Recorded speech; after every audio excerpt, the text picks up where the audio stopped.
Antes de prosseguirmos com a etapa que mostrará o funcionamento do dispensador, vamos a uma breve justificativa do projeto. Percebemos que o uso contínuo de medicamentos por boa parte da população, principalmente a população idosa, tem aumentado gradativamente durante os últimos anos. E com isso, essas pessoas têm dificuldade em seguir corretamente a prescrição médica, devido à sua limitação cognitiva ou até mesmo algum tipo de doença degenerativa que afeta a memória. A associação de horários, tipos e quantidades de medicamentos torna-se uma tarefa complicada para essas pessoas. Com isso, notamos que há uma ineficácia no tratamento ou até mesmo o surgimento de outras enfermidades decorrente do mau uso de medicamentos. Diante dessa situação, foi idealizado um protótipo de um dispositivo microcontrolado com a função de auxiliar esses pacientes no uso correto dos comprimidos receitados, evitando que estes sejam ingeridos de maneira equivocada, facilitando assim o tratamento para que se possa atingir uma recuperação completa e satisfatória. Vamos agora a uma breve descrição de cada componente que compõe o dispensador automático de medicamentos.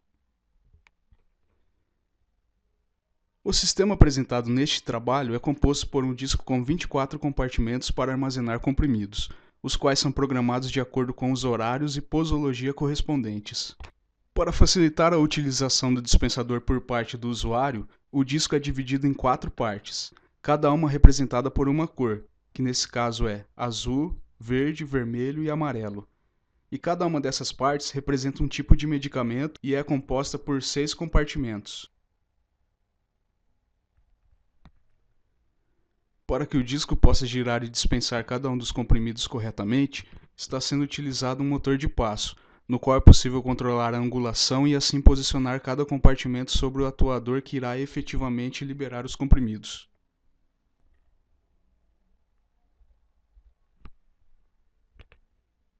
Para que o motor funcione corretamente, é utilizado um driver, neste caso o ULN2068B, o qual fornece a potência necessária para energizar as bobinas internas do motor, fazendo com que ele consiga girar.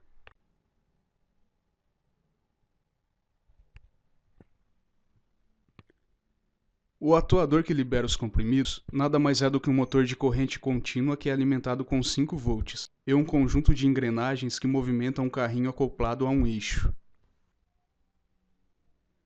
Sempre que um medicamento deve ser liberado, o motor faz o disco girar, o atuador dispensa o comprimido e o disco deve voltar à posição inicial. Para isso, o protótipo utiliza um sensor indutivo, que deve verificar a posição de referência do disco para realizar o controle da angulação necessária para liberar cada medicamento. Seu funcionamento é baseado na detecção de uma carga metálica, e aproveitando essa característica, desenvolveu-se um método que consiste em uma pequena partícula de metal acoplada ao disco, que se encontra a poucos milímetros do sensor. Quando inicia-se o funcionamento do dispensador de medicamentos, uma rotina no microcontrolador verifica o sinal que está vindo da entrada digital D0 da placa, a qual o sensor encontra-se ligado. A partir daí, se o sensor estiver detectando a carga, ele envia um sinal em lógica baixa para o PIC, pois ele trabalha com lógica inversa. Sem detecção envia 1, com detecção envia 0. A partir dessa informação, o microcontrolador controla o motor, pois para que um comprimido seja dispensado, o motor deve girar até o compartimento específico, esperar ele ser liberado e depois continuar a rotação até que o sensor indutivo seja acionado pela detecção do metal. Com a finalidade de garantir a retirada do medicamento após sua liberação, desenvolveu-se um sensor para essa finalidade.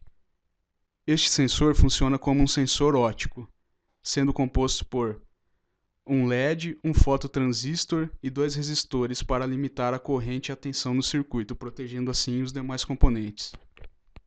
Ele atua no protótipo verificando se o comprimido foi retirado do dispensador. Para tal função é realizada uma interrupção no fluxo de luz produzido pelo LED com o auxílio de um recipiente, que armazena os comprimidos que são liberados. Logo, quando o recipiente encontra-se na posição de recepção dos comprimidos, não existe detecção de luz e o sinal em lógica alta é enviado ao microcontrolador, que por sua vez encontra-se em constante monitoramento do sensor após a liberação dos medicamentos. Assim que o recipiente é retirado, um sinal em lógica baixa é recebido pelo microcontrolador.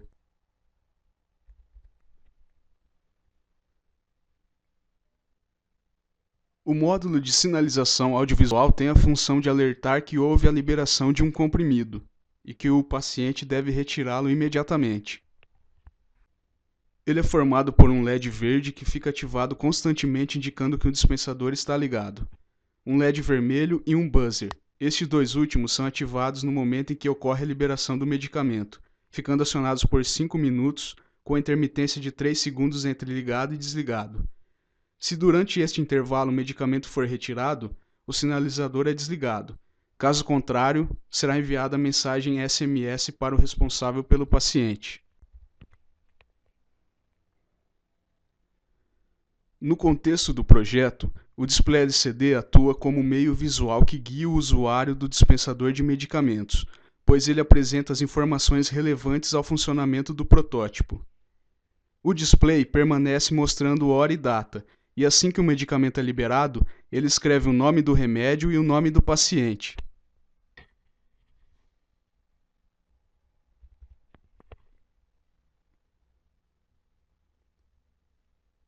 Para que se pudesse realizar o envio de mensagens de texto, foi utilizado o modem GSM Siemens TC35. Para seu funcionamento, conectou-se ele à placa por meio dos pinos TX e RX. Sua configuração é baseada em comandos AT, que o permite trabalhar em vários modos, porém para envio de SMS, apenas alguns comandos foram utilizados.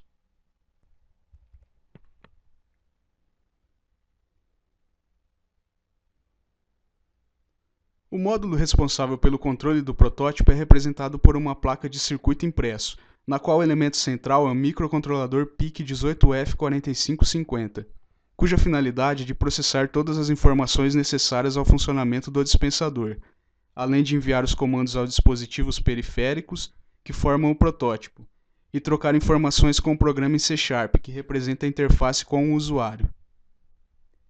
Para que se possa obter o correto funcionamento das funções do PIC e usufruir de todos os seus recursos pertinentes ao projeto, é essencial a utilização de outros componentes eletrônicos fundamentais, como LEDs, resistores, capacitores, diodos, transistores, cristais, relés, o circuito integrado DS307, o MAX232, entre outros, os quais estão presentes na placa, formando desta maneira um controlador lógico programável de grande versatilidade, proporcionando a implementação de diversos tipos de sistema.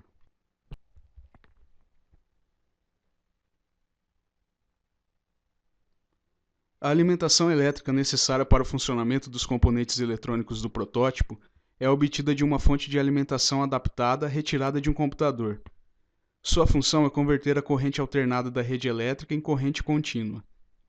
A escolha desse tipo de fonte deve-se ao fato de que o protótipo possui componentes que operam com 5 e 12 volts, e ela é capaz de fornecer tensões de 0, 3.3, 5 e 12 volts.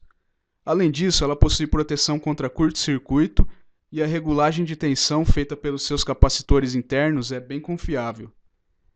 Após a escolha da fonte, foram retirados os fios com as tensões dispensáveis ao projeto, e os fios correspondentes a 5 e 12 volts foram soldados a uma placa de fenolite e interconectados a alguns bornes. Isso proporcionou uma ligação dos componentes mais estruturada, diminuindo o risco de algum fio se desprender ou até mesmo a possibilidade de haver algum mau contato.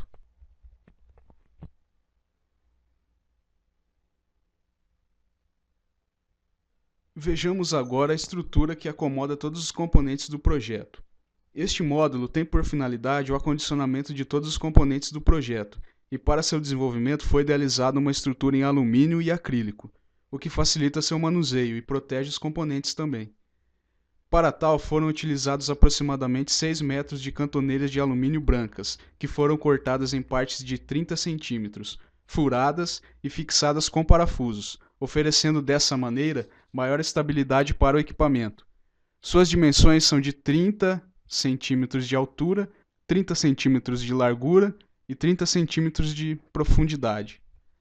Porém, antes de sua construção definitiva, desenvolveu-se um modelo em 3 dimensões do protótipo com o auxílio do software Google SketchUp. A elaboração desse modelo facilitou muito a concepção da estrutura real do protótipo, e após a modelagem iniciou-se a construção da estrutura em alumínio e acrílico.